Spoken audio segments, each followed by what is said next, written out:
Waalaikumsalam, selamat pagi, selamat datang di Studio Sekolah. Oke. Mohon maaf sebelumnya karena telah menunggu waktu Bapak. Saya Alwi Putika Megalati, mahasiswa dari Universitas PGRI Semarang yang akan melakukan penelitian di SD Negeri 2 Semarang. Itu saya izin untuk melakukan wawancara nih Pak. Silakan. Oke. Sebelumnya dengan Bapak. Nama saya Setio Ditawarono, SPD. Langsung saja. Ya. Berarti Bapak ini selaku guru. Saya mengajar guru kelas 5. Berarti sudah berapa lama Bapak mengajar di kelas 5 nih? Saya sudah lebih dari 3 tahun. Ya, tidak kan ada alasan tertentu dari kepala sekolah sehingga saya tetap mengajar di kelas 5 sampai saat ini. Selanjutnya, apakah sebelumnya Bapak mengajar di kelas 5 atau pernah mengajar di kelas lain? Saya pernah mengajar kelas 5, kelas 4, dan kelas 6. Ya, yang sering saya mengajar di kelas tinggi. Ya. Selanjutnya, bagaimana pelaksanaan pembelajaran IPA kelas 5 di SD Negeri 2 Semarang? Ya, untuk pembelajaran IPA, ini kalau anak-anak sangat suka sekali, apalagi ketika pelajaran IPA ini dilakukan dengan praktek langsung, kemudian ada sesuatu produk yang dibuat, itu menyenangkan bagi anak-anak. Demikian, Mbak. Selanjutnya, bagaimana kondisi peserta didik kelas 5 dalam pembelajaran IPA? Nah, untuk kondisi peserta didik ini sangat heterogen ya, Mbak, karena latar belakang anak itu kan bermacam-macam. Karena ada anak yang ketika memahami konsep materi itu membutuhkan waktu lama, ada yang cukup sekali membaca materi itu paham, ada yang harus dijelaskan berulang kali baru paham. Karena ya namanya intake siswa, kemampuan siswa itu masing-masing. Ada yang latar belakangnya di rumah itu ikut bimbel, ikut les, kemudian bisa belajar mandiri. Apalagi masa kondisi pandemi ini untuk itu sangat berpengaruh sekali. Ya, gitu. Selanjutnya, bagaimana strategi pembelajaran yang biasa Bapak gunakan untuk melaksanakan pembelajaran IPA di kelas? Ya, yang namanya strategi pembelajaran ini kan cara saya bagaimana agar tujuan belajar itu tercapai di kelas. Ini strategi yang saya lakukan. Untuk awal-awal itu untuk awal pembelajaran saya berikan peta konsep ke anak-anak. Jadi saya berikan apa aja yang akan dipelajari anak-anak, sehingga anak-anak itu sudah punya bayangan. Manakala di rumah, kalau anaknya rajin itu bisa mencari materi sendiri, belajar mandiri seperti itu, sehingga lebih siap. Apakah pembelajaran yang dilakukan oleh Bapak guru sudah sesuai dengan kompetensi inti dan kompetensi dasar? Ya, itu kompetensi inti dan kompetensi dasar sudah menjadi patokan yang harus diselesaikan setiap jenjang kurikulum. Maka dari itu ya saya harus menyesuaikan seperti itu.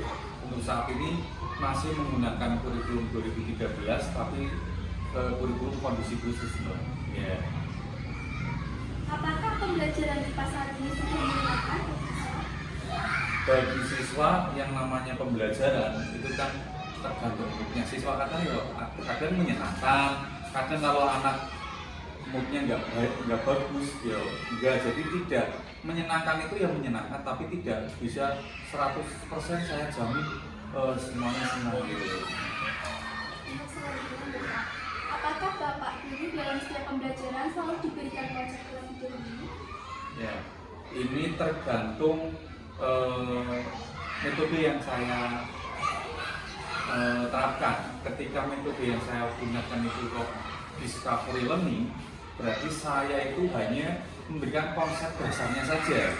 Dan nanti ke dalam anak ini agar mendapatkan konsep dengan sendirinya dengan cara media pembelajaran atau materi pelajaran yang saya sediakan, mereka membaca, mempelajari, kemudian mendapatkan konsep sendiri. Selanjutnya, apakah dalam pembelajaran Bapak belum memberikan tugas atau Kalau tugas PR itu selalu karena untuk memotivasi anak belajar di rumah. Selanjutnya, apakah Bapak Guru memberikan tugas secara berkelompok? Ya pasti, karena ya untuk menunjukkan biar anak-anak ini bisa bekerja sama dengan caranya. Nah, selanjutnya, apakah Bapak Guru dalam pembelajaran IPA sudah menerapkan model pembelajaran? Ya, model pembelajaran yang sudah saya gunakan itu sesuai dengan rekomendasi kurikulum. Itu kan ada 3, Discovery Learning, PJBL, sama PBL. Nah, yang sering digunakan itu Discovery Learning. Beberapa kali saya melakukan PJBL. Kemarin terakhir itu Project Based Learning itu membuat proyek, membuat poster ala pencernaan, Mbak. Ya. Nah, selanjutnya, apakah model pembelajaran yang Bapak Guru terapkan sudah efektif? Seberapa besar dampak yang dihasilkan untuk membantu siswa belajar dengan baik? Ya, ketika pemilihan model pembelajaran itu saya pilih, kemudian cocok dengan KD-nya, biasanya berhasil. Dan itu sangat menolong bagi anak untuk memahami materi. Kemarin saya menggunakan PJBL ketika pelajaran sistem pencernaan. Ini memang membutuhkan waktu 3 minggu, ya, karena dijadwal 3 minggu kita harus selesai, dan ya bersyukur membantu anak untuk hasil proyeknya itu membantu anak dalam memahami konsep pelajaran. Selanjutnya, pertanyaan, pernahkah para siswa mengeluh tentang penerapan model pembelajaran yang Bapak terapkan? Yang namanya mengeluh itu sudah pasti ada. Ya, ada anak karena ya latar belakangnya berbeda-beda. Saya ada 26 anak, berarti ada 26 karakteristik anak yang harus saya pahami. Kadang ada yang mengeluh. Gitu, Mbak. Pertanyaan selanjutnya, apakah saat pembelajaran IPA berlangsung Bapak Guru sering menemukan kendala-kendala ketika menggunakan model pembelajaran yang tidak diterapkan tersebut? Ya, yang namanya kendala itu pasti ada, tidak mungkin lancar gitu ya. Kendala misalnya ketika saya menerapkan Discovery Learning, anak harus mendapatkan pemahaman dari bahan bacaan yang saya sediakan. Misalnya di situ sebuah kutipan koran yang berisi tentang misalnya tentang penyakit diare yang melanda di suatu daerah. Di situ menjelaskan dampak dan kemudian terjadi di mana, kenapa kok terjadi. Ini anak kan harus memahami. Lah, kendala yang saya dapatkan gini, ketika anak itu dalam membaca, ada 2 anak yang membaca pemahamannya itu masih kurang. Jadi untuk mendapatkan pemahaman intinya itu masih terkendala gitu. Itu contohnya. Untuk pertanyaan selanjutnya, bagaimana prestasi belajar siswa setelah diterapkannya model yang Bapak berikan? Nah, kalau modelnya tepat, kemudian anak kok sesuai, kemudian materi kok bisa ditangkap, ya ini dampaknya bagus, Mbak. Ya, artinya ketuntasan minimalnya itu KKM-nya tercapai, ya setidaknya 80-90% lah tuntas gitu. Selanjutnya, bagaimana pola pembelajaran IPA yang digunakan oleh Bapak Guru? Apakah masih berpusat pada guru atau sudah berpusat pada siswa? Ya. Saya rasa kalau berpusat hanya pada anak itu tidak bisa 100% karena anak masih perlu tuntunan. Kalau hanya saya memfasilitasi saja, kadang anak cuma diam, bingung seperti itu. Jadi ya 50-50, tapi kesempatan itu sepenuhnya saya berikan kepada anak, biar anak lebih aktif untuk mencari tahu, kemudian bertanya, seperti itu, Pak. Apakah siswa yang Bapak ampu tersebut sudah memperlihatkan keaktifannya? Ya, untuk keaktifan ya sekitar 75% anak aktif, dan sedangkan yang lain hanya mengikuti saja. Gitu, Pak.